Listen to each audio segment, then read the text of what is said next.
حضرات محترم السلام علیکم ورحمۃ اللہ وبرکاتہ۔ ناظرین، یہ 11ویں شریف کا مقدس مہینہ چل رہا ہے اور یہ سیدنا حضور غوث اعظم رضی اللہ تعالیٰ عنہ کے نام سے ہم سنی حضرات زیادہ تر جانتے اور پہچانتے ہیں۔ الحمدللہ حضور غوث اعظم رضی اللہ تعالیٰ عنہ کی شان اور عظمت بہت ہی بلند و بالا ہے۔ ان کی شان مبارکہ اور ان کی کرامات آئیے علامہ سلمان اظہری صاحب پاک نے فرمایا ایک منزل اوپر چڑھ جا، ایک منزل اوپر چڑھ جا۔ امیر خسرو کہتے ہیں میں ایک منزل اوپر گیا تو دیکھا ایک بہت بڑا دالان ہے، صحن ہے، وہاں بھی رسول اللہ جلوہ فرما ہے، مسند نشی ہے، وہاں دیگر اولیاء اکرام ہیں اور دیگر اولیاء، لیکن وہاں بھی میرے مرشد نظر نہیں آئے۔ میں پھر پوچھا میرے مصطفیٰ سے، آقا یہاں پر بھی نہیں ہے؟ حضور نے فرمایا ایک اور منزل چڑھ جا۔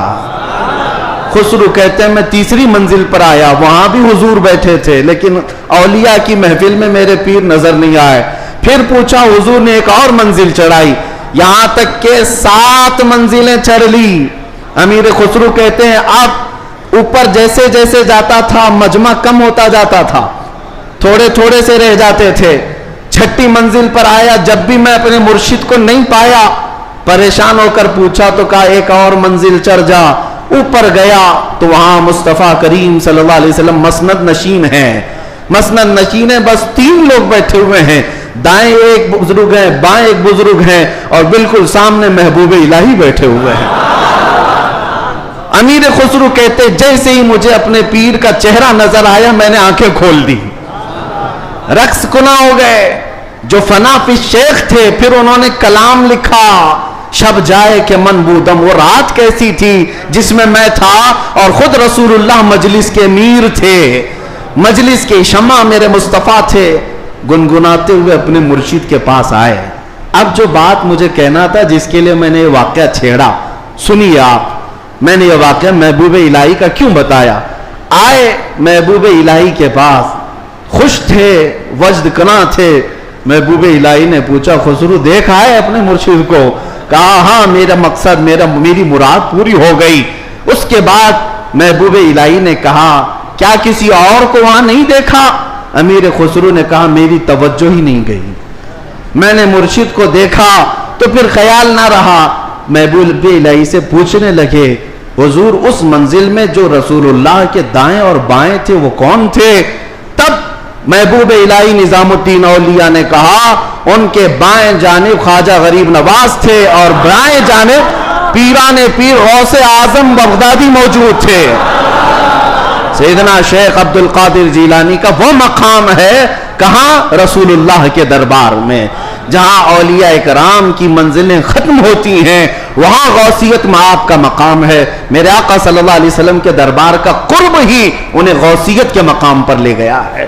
میرے عزیزو، بہت سارے لوگ اگر یہ سمجھتے ہیں کہ ان کی بڑی کرامتیں ہیں اس لیے ان کو غوث کا مقام ملا ہے، وہ بہت بڑے عالم تھے، بہت بڑے زاہد تھے، بہت بڑے پرہیزگار تھے اس لیے غوثیت کے مقام پر پہنچے۔ میں کہتا ہوں یہ ساری جگہ اپنی، یہ سارے مقامات اپنی جگہ پر، غوث پاک غوثیت کے مقام پر پہنچے تو عشق رسول کی بنیاد پر پہنچے، میرے مصطفیٰ کریم صلی اللہ علیہ وسلم سے بے پناہ محبت کی بنیاد پر پہنچے۔ اس لیے میں نے زندگی میں دیکھا ہے جب کبھی کوئی رسول اللہ کی طرف انگلی بھی اٹھاتا یا اعتراض کرتا اپنی کرامتوں سے اس کا منہ توڑ جواب دے دیتے تھے، اپنی کرامتوں سے غوث پاک رضی اللہ تعالیٰ عنہ ان کا جواب دیتے۔ اگر کسی نے حضور پاک صلی اللہ تعالیٰ علیہ وسلم پر اعتراض کیا کہ انہوں نے مردوں کو زندہ نہیں کیا تو غوث پاک نے اپنی ٹھوکر سے مردہ زندہ کر کے دکھایا۔ 400 سال بعد غوث پاک رضی اللہ تعالیٰ عنہ اعلان کرتے تھے تو رسول اللہ کے بارے میں بات کرتا ہے، میں ان کے بیٹے کے بیٹے کے بیٹے کے بیٹے کے بیٹے 400 سال بعد آیا ہوں اور اللہ نے میرے پاؤں میں یہ طاقت دی ہے کہ قبر کو ٹھوکر لگاؤں تو مردہ زندہ کھڑا ہو جائے، اور جس کی میں نسل سے ہوں وہ اگر کہیں ٹھوکر لگائے پورا قبرستان کھڑا ہو سکتا ہے۔ نبی پاک صلی اللہ تعالیٰ علیہ وسلم کی ذات پر اگر کوئی انگلی اٹھاتا میرے غوث اس کو اپنی کرامت سے جواب دیا کرتے. عزیزان گرامی وقار، سلطان الاولیاء غوث پاک رضی اللہ تعالیٰ عنہ سے اپنا رشتہ مضبوط کرو. اپنے نسبتوں میں قادری پٹا ضرور رہے، قادری نسبت ضرور رہے، اس لیے کہ یہ نسبت ہی ایسی ہے جس پر پوری دنیا فخر کرتی ہے. قیامت میں منادی دے گا یہ ندا قادریوں کو، کہاں ہے قادری کر لے نظارہ غوث اعظم کا. میری علاج کس کے ہاتھ ہے؟ بغداد والے کے. مصیبت ٹال دینا کام کس کا؟ غوث اعظم کا. اسی لیے میرے عزیزو، ہم نے غوث پاک رضی اللہ تعالیٰ عنہ کی زندگی پاک میں دیکھا ہے، اللہ تعالیٰ نے ان کو تصرف دیا تھا، وہ طاقت عطا کی تھی کہ وہ اللہ کریم کی بارگاہ میں ایسی مقبولیت کے مقام پر تھے کہ خلاف عادت کام ان سے صادر ہوئے. خلاف عادت کام جب اولیاء سے ہوتے ہیں اسی کو کرامت کہتے ہیں. بعض لوگ ابھی عقل کے گھوڑے دوڑاتے ہیں اور کہتے ہیں ایسا کیسے ہو سکتا ہے، یہ سب تو مولانا لوگوں کی پھکائی ہے، یہ جملے بازی ہے. ان کو قرآن پاک سے اگر تعلق ہو تو میں بتاؤں. اب میں ایک بات آپ سے بتاتا ہوں، غوث پاک کی ایک کرامت جس پر ابھی میں چند دن پہلے سن رہا تھا. کوئی بیچارہ جس کی عقل پر فالج کا اثر ہوا ہے. یہ وہ لوگ ہیں جن کو میرے مصطفیٰ کریم صلی اللہ تعالیٰ علیہ وسلم سے بغض ہے، عداوت ہے، اور دوسرے راستے پر چل پڑے اور اولیاء اکرام کو چن چن کر کے نشانہ بناتے ہیں. جن کا تعلق نجد سے ہے، وہابیت سے ہے، سلفیت نام رکھتے ہیں. بہرحال لیکن سوال کرنے والے نے ایک سوال کیا، ارے مولانا آپ سناتے ہیں کہ غوث پاک تو 12 سال کی ڈوبی ہوئی کشتی کو باہر لے آئے، یہ تو خدا کے بھی کام نہیں ہے، اللہ کے بھی کام نہیں، اس سے بڑھ کر کے آپ نے غوث پاک کو بتا دیا. میرے عزیزوں، میں آپ کو بتاتا ہوں بات ہوئی کیا تھی. دریا کے کنارے سے آپ کا گزر ہو رہا تھا، ایک بوڑھی عورت کو روتے ہوئے دیکھا. مرید سے پوچھو اس کو کیا بات ہے، کیوں روتی ہے؟ معلوم کیا تو پتا چلا کہ اس خاتون کا اکلوتا بیٹا تھا، بڑے نازوں سے پالا تھا. اس عورت نے شادی کی، برات آ رہی تھی اور کشتی جو ہے دریا میں غرق ہو گئی، ڈوب گئی، باہر نہ آ سکی. مشہور کرامت ہے غوث پاک کی. تو وہ ڈوب گئی اور اس بوڑھی عورت کا دل تو ماں کا ہے، بیٹے کے یاد میں روز آتی ہے، روتی ہے اور شام واپس چلی جاتی ہے، روز روتی ہے. غوث پاک رضی اللہ تعالیٰ عنہ کو اس پر رحم آیا. اللہ کریم کی بارگاہ میں سفارش کی، اے رب کریم، تو نیست سے ہست کرنے والا، تو پانی کے قطرے سے پورا انسان بنانے والا، تو راکھ کے ڈھیر کو بھی اگر چاہے تو زندہ انسان کھڑا کر دے. مولا قادر مطلق ہے، اس خاتون پر رحم فرما اور اس کا بیٹا واپس لوٹا دے. غوث پاک کی دعا چل رہی تھی. تھوڑی دیر دیکھنے کے بعد دریا میں ایک بھونچال سا، طوفان سا آیا. پانی کے اندر ایک عجیب سی سرسراہٹ ہوئی. تھوڑی دیر کے بعد دیکھا تو ایک کشتی برآمد ہوئی. غوث پاک نے صرف اس خاتون کے بیٹے کی زندگی مانگی تھی، مگر صدقے میں اللہ نے پوری برات کی زندگی لوٹا دی. پوری برات واپس آ گئی اور وہ خوشی خوشی غوث پاک رضی اللہ تعالیٰ عنہ کا شکر کرتے ہوئے گھر گئے. 12 سال کے بعد مچھلیاں کھا گئی ہوں گی، کشتی کے پرزے ختم ہو گئے ہوں گے، لیکن رب ذوالجلال قادر مطلق ہم ان لوگوں کو یہی تو کہتے ہیں جو جلا کر کے سمجھتے ہیں کہ اب کوئی نہیں اٹھا سکتا ان کو، راکھ پانی میں بہا کر کے سمجھتے ہیں کہ اب ان کا حساب کتاب نہیں ہو سکتا. ہر عقل کے اندھو، جس رب ذوالجلال نے ایک نطفے سے تمہارا پورا انسانی شکل بنایا ہے، تم 1000 بار جلا کر راکھ کر دو، رب ذوالجلال قادر مطلق ہے، وہ دوبارہ زندہ فرمائے گا حساب لینے کے لیے. تو کشتی دوبارہ واپس آئی. غوث پاک رضی اللہ تعالیٰ عنہ کی اس کرامت پر ایک دو نہیں ہزاروں لوگ اسلام میں داخل ہوئے تھے، ہزاروں لوگ اسلام میں داخل ہوئے. اب جو صاحب ہیں انہوں نے کہا کہ ایسا کیسے ہو سکتا ہے، ایسا کیسے ہو سکتا ہے. ہر جگہ اگر تم عقل کے گھوڑے دوڑاؤ گے تو یہی سوال کرو گے ایسا کیسے ہو سکتا ہے.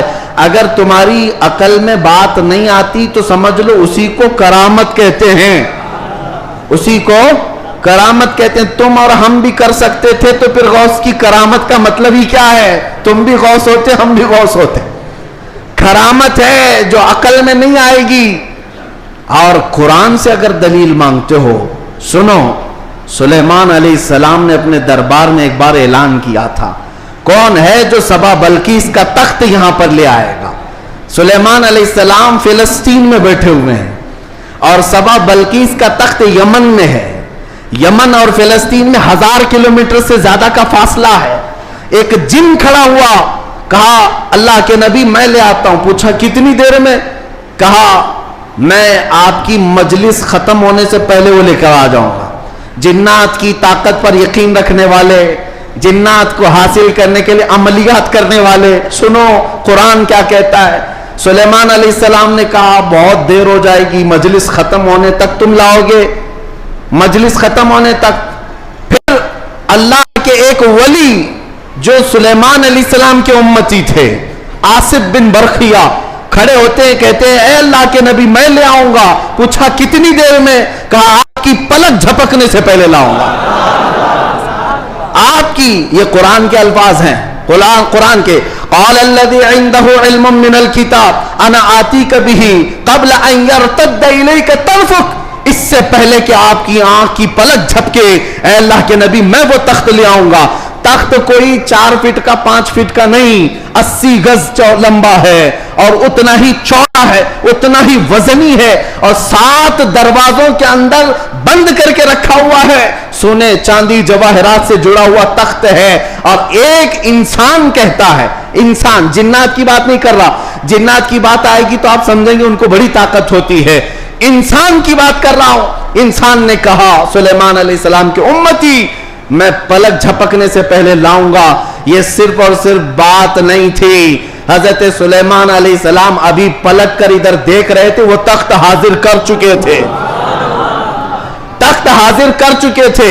اب میں آپ کو یہ بتانا چاہتا ہوں، وہ سلیمان علیہ السلام خود اللہ کے نبی تھے، خود اللہ کے نبی. ارے وہ چاہتے تو خود ہی تخت کو طلب کر لیتے. اس قرآن کے واقعے کا مطلب مجھے یہ سمجھ میں آتا ہے، اللہ کے نبی نے دنیا کو یہ بتانا چاہا جو نبی کے قدموں میں بیٹھتا اس کی طاقت کا یہ ہے. نبی کی طاقت تو بہت دور. اور یہ بھی بنی اسرائیل کے نبی، بنی اسرائیل کے نبی سلیمان علیہ السلام، ان کے امتی کی طاقت کا حال یہ ہے تو پھر سید الانبیاء محمد رسول اللہ، ان کی امت کے عام اولیاء کی بات نہیں کر رہا ہوں. شیخ عبد القادر جیلانی جن کا ولی کی گردن پر ہے، وہ 12 سال کی کشتی واپس لے آئے تو تعجب کی بات نہیں، بلکہ ہم سمجھتے ہیں قرآن اس کرامت کو بالکل عینی طور پر بیان کر رہا ہے. عزیزان گرامی، میں دنیا کی یا دنیا کے نقش قدم پر چلنے والے، ہر چیز کو تھیوری اور پریکٹیکل پر آزمانے والے اور سائنس کی دنیا میں چلنے والے، ان کو کہتا ہوں آئنسٹائن نے کہا ہے. آئنسٹائن کا نام تو بہت لوگوں کو اچھی طرح سے یاد ہوگا، اس کی تسبیح بھی پڑھتے ہوں گے. الحمدللہ ہم غوث پاک کی تسبیح پڑھتے ہیں. اب اسی آئنسٹائن کی بات کر رہا ہوں جس نے یہ کہا ہے کہ میں نے کائنات کو دیکھنے کی کوشش کی. سنو، کائنات کو دیکھنے کی کوشش کی اور چاند تک اور سورج تک اور بہت سارے مقامات تک دیکھنے کی رسائی حاصل کر لیا. اور اس نے کہا کائنات کا جو کنارہ، ایک کنارہ میں نے دیکھا، اس کے لیے وہ کہتا ہے 2 کروڑ نوری سال لگ جائیں گے. 2 کروڑ نوری سال. نوری سال کس کو کہتے ہیں پتہ ہے؟ یہ جو سال ہمارے چل رہے ہیں، یہ سال صبح ہوتی ہے 6 بجے صبح ہوئی، شام میں 6 بجے سورج ڈوبا، آرام سے دن چل رہے ہیں. نوری سال اس کو نہیں کہتے. نوری سال 1 منٹ میں 1,80,000 کلومیٹر کا سفر کرتا ہے. 1 منٹ میں 1,80,000 کلومیٹر کا سفر طے ہو جاتا ہے نوری سال میں. اس طرح 1 منٹ کی بات کر رہا ہوں، 1 منٹ کی، اس طرح کے 2 کروڑ سال لگ جائیں گے کائنات کو دیکھنے کے لیے. یہ کون کہہ رہا ہے؟ آئنسٹائن کہہ رہا ہے، جس کے پیچھے تم لوگ آگے پیچھے جس کو قبلہ بناتے ہو. سنو، 2 کروڑ نوری سال لگ جائیں گے کائنات کے کنارے دیکھنے کے لیے، کائنات کی ساری چیزیں دیکھنے کے لیے. اور آؤ شہنشاہ بغداد کے دربار میں، کہتے ہیں نظرت الی بلاد اللہ جمعاً کخردلۃ علی حکم اتصالی. میں اللہ کی پوری کائنات کو ایسے دیکھتا ہوں جیسے اپنے ہتھیلی میں رائی کے دانے کو دیکھتا ہوں. تمہارے سارے آلے، تمہارے سارے کمپیوٹر 2 کروڑ سال میں بھی وہاں نہیں پہنچ سکتے جہاں شہنشاہ بغداد کی ایک نگاہ پہنچتی ہے. ہاں میرے غوث نے فرمایا نظرت الی بلاد اللہ جمعا کخردلۃ علی حکم اتصالی، میں اللہ کے پورے شہروں کو، کائنات کو ایسے دیکھ رہا ہوں جیسے اپنے ہتھیلی میں رائی کے دانے کو دیکھ رہا ہوں. عزیزان گرامی